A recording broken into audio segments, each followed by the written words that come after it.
Hello everyone, welcome to rural academy. मैं हूं सुनील। तो आज की जो हमारी क्लास होने वाली है वो नंबर सिस्टम्स की हमारी लास्ट टॉपिक जिसके नाम है लॉ ऑफ एक्सपोनेंट। तो आज की वीडियो में हम इसके बारे में चर्चा करेंगे। तो सबसे पहले तो हम कुछ बेसिक्स लॉ की चर्चा करने वाले हैं। तो चलिए बढ़ते हैं हमारे फर्स्ट लॉ की ओर। हमारी पहली लॉ क्या कह रही है, यदि ए पर पावर एम इंटू ए पर पावर एन हो, है ना, तो क्या हो जाती है, ए पर पावर एम प्लस एन, है ना। पावर क्या हो जाती है भाई, जुट जाती है। कंडीशंस क्या है, हमारे जो बेस है ना, वो बेस क्या होनी चाहिए, सेम होनी चाहिए। अगर हमारी बेस सेम है, बेस अगर हमारी सेम है तो पावर क्या हो जाते हैं भाई, जुड़ जाते हैं। अगर हमारी बेस सेम है और दोनों एक दूसरे के साथ मल्टीप्लिकेशन के साइन के साथ कनेक्टेड है तो पावर क्या हो जाती है भाई, जुट जाती है। चलिए इस पे कुछ एग्जांपल्स देख लेते हैं हम।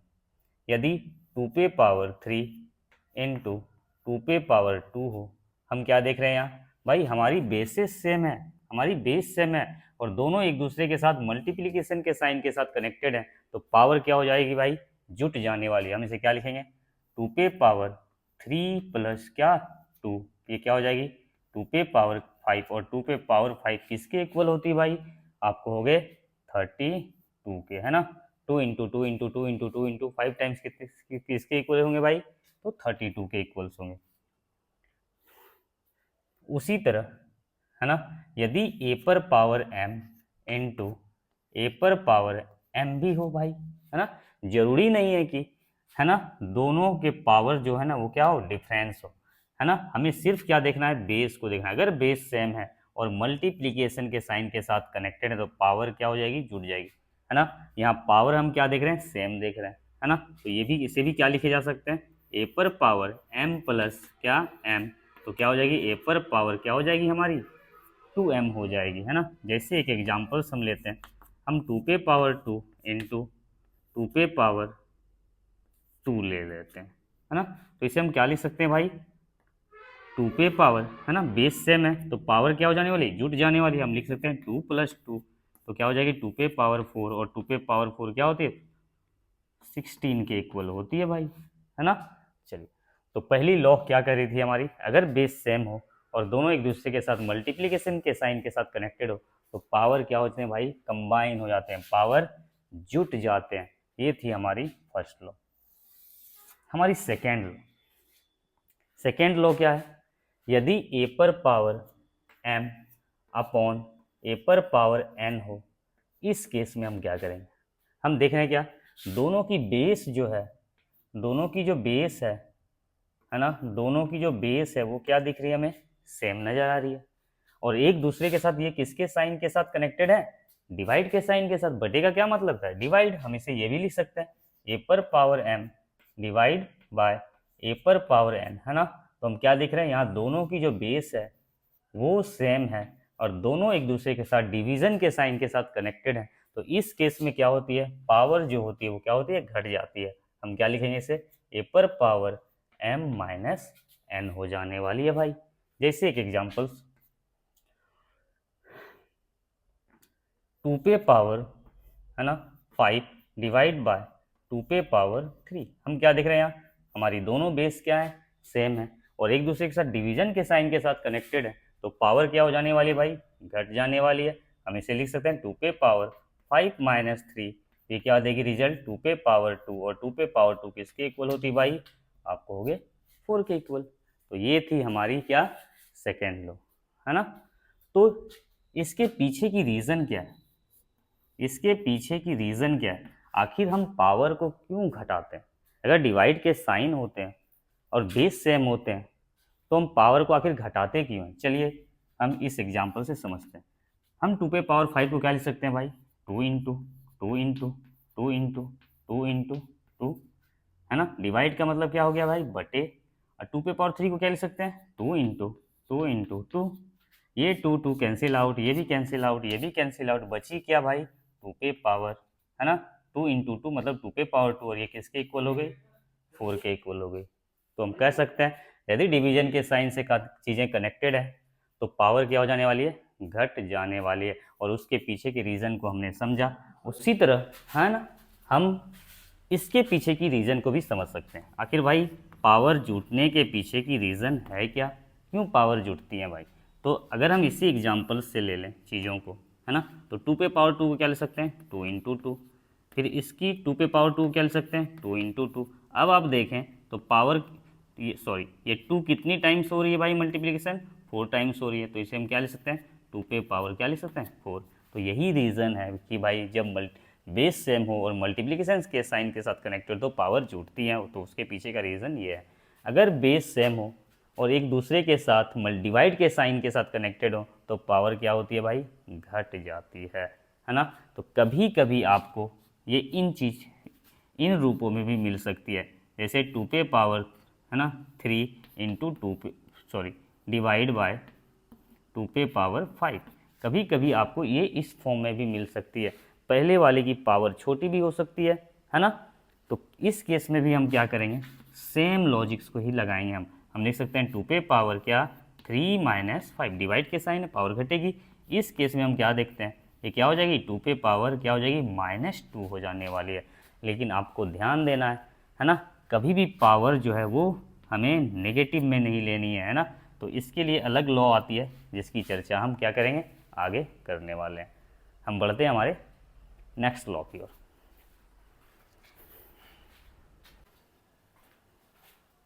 तो हमारी थर्ड लॉ क्या कहती है भाई, थर्ड लॉ कह रही है हमारी, यदि a पर पावर m और फिर से इस पे पावर क्या हो, n हो, तो इस केस में क्या करेंगे, पावर क्या होते हैं एक दूसरे के साथ मल्टीप्लाई हो जाते हैं। हम इसे लिख सकते हैं a पर पावर m इंटू क्या n हो जाती है ना। तो ये है हमारी थर्ड लॉ। जैसे एग्जांपल्स हम ले लें, 2 पे पावर 2 और इस पे पावर क्या, अगर हम 3 डाल देते हैं तो ये क्या हो जाएगी भाई, है ना, ये दोनों की आपस में क्या हो जाएगी, मल्टीप्लाई हो जाएगी। हम इसे लिख सकते हैं 2 पे पावर 3 2 जा क्या 6 लिख सकते हैं, और 2 पे पावर 6 क्या होती आप निकाल सकते हो आराम से। तो ये थी हमारी क्या, थर्ड लॉ। हमारी फोर्थ लॉ क्या कहती है भाई, फोर्थ लॉ क्या कहती है हमारी, यदि a पर पावर m इंटू बी पर पावर m हो तो इस केस में क्या करेंगे हम भाई। तो हम क्या देख रहे हैं यहाँ, हमारी बेस क्या है, दोनों बेस जो है हमारी इस केस में क्या है, बेस क्या है, डिफरेंट है। हमारी बेस जो है वो डिफरेंट है, लेकिन पावर का क्या है ना, पावर क्या है यहाँ सेम है। पावर जो है हमारी सेम है, इक्वल्स हैं भाई पावर। तो इस केस में हम क्या करेंगे, हमें बस इन दोनों के मल्टीप्लाई कर देने, a इंटू बी क्या हो जाएगी ए बी, और इस पे पावर हमें क्या डाल देना है भाई, m डाल देनी है। जैसे एक एग्जांपल्स हम लेते हैं इससे रिलेटेड, हम लिख रहे हैं 2 पे पावर 3 इंटू 3 पे पावर क्या 3। हम क्या देख रहे हैं यहाँ, दोनों के बेसिस क्या है, डिफरेंट है, लेकिन पावर क्या है भाई सेम है। तो हम क्या करेंगे, इन दोनों बेस को क्या कर देंगे, मल्टीप्लाई कर देंगे। 3 2 जा क्या हो जाएगी 6, है ना, और इस पे पावर क्या बैठ जाएगी भाई 3 बैठ जाएगी। तो ये थी हमारी क्या, फोर्थ लॉ। आप सारे लॉ को अच्छी तरह से देखें जिसके यूज़ हम, है ना, अच्छे अच्छे लेवल्स वाले क्वेश्चंस में करने वाले हैं। उसी तरह हम बोल सकते हैं, यदि क्या है, फिफ्थ लॉ है ना, ठीक है, यदि ए बी पे पावर m हो तो इसे हम किस रूप में लिख सकते हैं। तो थोड़ी देर के लिए आप देखें, ये है कुछ नहीं, यही वाली लॉ है भाई, है ना, यही वाली लॉ है। तो इसे हम क्या लिख सकते हैं, a पर पावर m इंटू क्या b पर पावर m लिखे जा सकते हैं। अभी तुरंत हमने आपको बताया, यदि हमारे बेस से डिफरेंट हो और पावर सेम हो तो हमें क्या करनी है, दोनों बेस की मल्टीप्लिकेशन करनी है। तो a इंटू बी क्या है ए बी, और इस पर पावर क्या चली जाएगी भाई m चली जाएगी, है ना। तो ये इसी के रिवर्स फॉर्म है और कुछ नहीं है। हमारे भाई फिफ्थ लॉ हो गई ना। हमारी सिक्स्थ लॉ क्या कहती है, सिक्स्थ लॉ हमारी कहती है, यदि a बाय बी और इस पे पावर m हो तो हम इसे, है ना, क्या लिख सकते हैं, a पर पावर m अपॉन b पे पावर m लिख सकते हैं, है ना। तो ये जो पावर है m ये दोनों की है भाई, ये a की भी है और ये क्या है b की भी है। जैसे हम लिख रहे हैं 2/3 और इस पे पावर क्या 2, इसका मतलब जो ये 2 जो पावर है ये दोनों की है भाई, ये 2 पे पावर 2 भी है और ये हमारी 3 पे पावर 2 भी है। तो 2 पे पावर 2 किसके इक्वल, 4 के इक्वल, 3 पे पावर 2 किसके इक्वल, 9 के इक्वल, है ना। तो ये हमारी थी क्या, सिक्स्थ लॉ, हमारी सेवन्थ लॉ क्या कहती है ना, ये रिलेटेड हमारे पावर, नेगेटिव पावर से रिलेटेड है। यदि a पर पावर m, a पर पावर माइनस m हो, है ना, यदि a पर पावर माइनस m हो तो आपको याद रखना है कभी भी हमें पावर को नेगेटिव नहीं छोड़नी है, हमें इसे पॉजिटिव बनानी है। तो पॉजिटिव बनाने के लिए पावर को हमें क्या करनी पड़ती है, चीज़ों को रिवर्स करनी पड़ती है, रेसिप्रोकल्स लेनी पड़ती है। तो आप अगर इससे देखें, ये a है, अगर इसके डिनोमिनेटर में कुछ नहीं है तो क्या है भाई, 1 तो छिपी भी है, तो हम इसे क्या करेंगे, रिवर्स कर देंगे। हम इसे लिख सकते हैं 1/a और इस पर पावर क्या हो जाएगी, m हो जाएगी।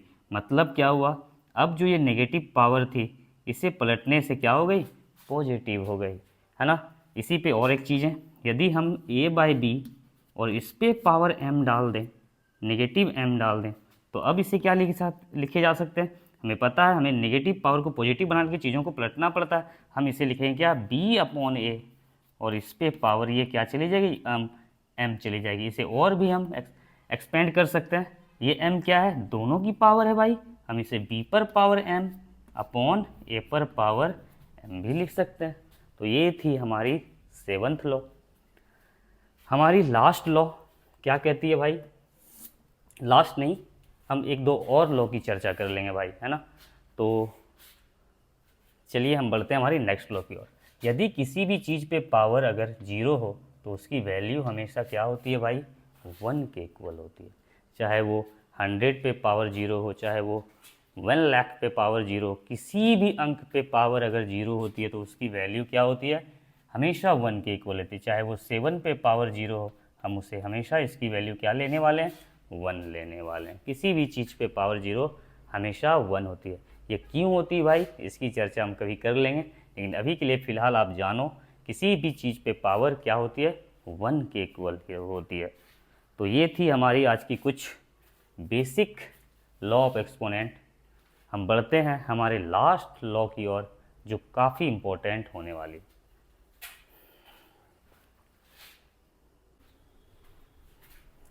तो हमारी जो अगली रूल है ना, वो क्या कह रही है, ये हमारी लास्ट रूल होने वाली है। तो ये क्या है, रिजल्ट है ना, ये एक रिजल्ट है। तो क्या कहती है ना, nth root of a equal to, हम इसे क्या लिख सकते हैं, a पर पावर 1/n लिख सकते हैं। मतलब अगर हमें इस रूट को हटाना है, nth रूट को हटाना है, तो पावर को क्या इस फॉर्म में हमें लिखने पड़ेंगे। जैसे हम बोल रहे हैं, है ना, स्क्वायर रूट ऑफ क्या 3, अगर हमें इसे ब्रेक करना है तो हम क्या लिख सकते हैं, 3 पे पावर, ये कहाँ चली जाएगी, फ्रैक्शन के रूप में क्या हो जाएगी, 1/2। लेकिन आपको याद रखना है ये हमेशा डिनोमिनेटर्स में ही जाएगी। उसी तरह अगर हम लिखें क्यूब रूट ऑफ 5, तो इसे किस फॉर्म में ब्रेक किया जा सकते हैं, हम इसे लिख सकते हैं 5 पे पावर, है ना, 1/3। उसी तरह अगर फोर्थ रूट ऑफ, है ना, 6 गिवन है, फोर्थ रूट ऑफ 6 गिवन है, तो इसे किस फॉर्म में फिर से लिख सकते हैं हम, 6 पे पावर 1/4। इस फॉर्म में इसे लिखे जा सकते हैं। मतलब अगर nth रूट ऑफ a हो तो इसे अगर रूट को हमें हटाना हो तो पावर हमेशा किस फॉर्म में जाएंगे भाई, फ्रैक्शंस के फॉर्म में जाने वाले हैं। तो ये थी हमारी क्या इम्पोर्टेंट रिजल्ट। जैसे, है ना, हम इससे रिलेटेड एक एग्जांपल्स करके देखते हैं भाई। जैसे हमें दी हुई है 4 पे पावर 3/2, हमें दी हुई है 4 पे पावर 3/2 गिवन है ना। तो देखिए आप इसके यूज़ कहाँ है ना, कैसे हम इस चीज़ को यूज कर सकते हैं। 4 पे पावर, है ना, 3/2, तो 4 पे पावर 4 को क्या लिखे जा सकते हैं भाई, आप लिख सकते हो 2 पे पावर 2, और इस पे ये पावर क्या चली गई, 3/2 चली गई, है ना। तो आपको पता है यदि a पर पावर m और इस पे पावर n हो तो ये दोनों क्या होती है, मल्टीप्लाई हो जाती है। तो ये दोनों भी क्या हो जाएगी, मल्टीप्लाई हो जाएगी। हम इसे लिख सकते हैं 2 पे पावर 2 × 3/2, तो ये 2 कैंसिल आउट हो गई और क्या बच गई हमारी 2 पे पावर 3, और 2 पे पावर 3 क्या होती है, 2 × 2 × 2 क्या 8 के इक्वल्स होती है ना। तो इसके यूज हम इस फॉर्म में कर सकते हैं। इसे और भी हम थोड़ा सा ब्रेक करते हैं भाई, है ना। हमें दी हुई है 4 पे पावर 3/2, तो आपको पता है ये क्या शो करती है, नीचे वाली जो डिनोमिनेटर्स में चीज़ें शो करती है, ये क्या nth रूट शो करती है। तो इसे हम क्या लिख सकते हैं, है ना, स्क्वायर रूट स्क्वायर रूट क्या 4, और ये 3 कहाँ चली जाएगी भाई, पावर्स में चली जाने वाली है ना, क्योंकि यही चीज़ है, ये कहाँ जाती थी, इधर फ्रैक्शंस के फॉर्म में डिनोमिनेटर्स में जाती थी। अगर इससे फिर से हमें रिवर्स डायरेक्शन में आना है तो इसे हम फिर कहाँ डालेंगे भाई, यहाँ nth के जगह रखने वाले हैं, है ना। तो हमने बस वही करी है ना। ये 2 कहाँ थी, इस पोजीशंस में हमने इसे क्या कर दी, ला दी, क्योंकि ये इसके फॉर्म्स हैं भाई, जैसे हमने यहाँ बताया आपको, है ना। जब हमें इसके रूट्स हटाने तो पावर क्या हो जाएगी फ्रैक्शन में, फिर पावर को फ्रैक्शन से हटाने के लिए हम ना, है ना, इसे फ्रैक्शन से रूट में कन्वर्ट करने के लिए हम क्या करेंगे, इसे इस फॉर्म में लिख सकते हैं ना। ये जो n है वो कहाँ चली जाएगी, यहाँ nth रूट फॉर्म करेगी। उसी तरह हमने इस 2 को कहाँ डाल दिया भाई, यहाँ स्क्वायर रूट में, है ना, स्क्वायर रूट में डाल दिया, और ये पावर जो ऊपर वाली है वो कहाँ पावर का काम करने वाली है। अब हम इसे क्या लिख सकते हैं, स्क्वायर रूट ऑफ 4 पे पावर 3 क्या होती है भाई, आपको हो गए 4 इंटू 4 इंटू 4 कितनी 64, और फिर 64 को हम क्या लिख सकते हैं भाई, 8 इंटू 8, है ना। अब ये क्या शो करती है भाई, आपको पता है, आप बचपन से पढ़ते आ रहे हो, ये स्क्वायर रूट क्या शो करती है, पेयर्स को शो करती है, मतलब 2 इक्वल चीज़ों के बदले हमें एक चीज़ें निकालनी होती है, जिससे क्या होती है, वो जो रूट्स है वो हट जाती है। तो यहाँ 2 8 मिल रहे हैं ना, तो यहाँ से एक 8 बाहर हो गई, है ना, तो आंसर्स क्या आ गए हमारे, 8 आ गए। देखिए आपके आंसर्स मैच कर गए। तो आपको चीज़ों को अप्लाई करनी आनी चाहिए। बाकी, है ना, आपको आज की क्लास कैसी लगी आप ज़रूर बताएं हमें। अगर हमारी चीज़ें आपको पसंद आती है, हमारे कॉन्सेप्ट, हमारे लॉजिक्स आपको अच्छे लगते हैं, तो प्लीज़ हमें फॉलो करें। हम मिलते हैं, है ना, अगली क्लास में एक्सपोनेंट से रिलेटेड अच्छे क्वेश्चनों के साथ। Thank you.